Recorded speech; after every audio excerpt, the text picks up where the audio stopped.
Yun nga, pauwiin na lang natin dito yung ambassador natin na nasa China. Baliktad Kayo po sila. ba? Anong masasabi nyo? Actually, ako yung isa, I agree with the Senate President Mick Zubiri. No? Hindi dahil gusto natin na signal itong gera. Kaya lang, sa tingin ko, yung Chinese ambassador dito has been very hostile. Dapat nga, siya ang maging diplomatic line. No? Dapat ang maging linya to ease the tension because of the current circumstances. Kaya lang, ang nangyayari, siya pa yung nagbubuhos ng gasolina eh.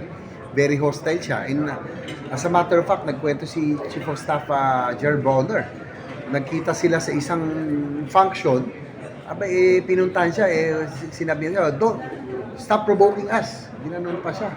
Diba? So, sa halip na maging maganda ang linya para mais yung tension, yung nangyayaring harassment sa ating fishermen, sa ating Coast Guard, sana po siya ang nagiging tulay natin. Kaya lang, I think, siya po yung nagbubuhos pa ng gasolina. So, ang message ko kay Ambassador, Wei Chala, di puhaw. So this is Major. Umuwi ka na, hindi ka mabuti dito sa atin. Ako'y marunong din mag-Chinese, kaya hindi ako di ba?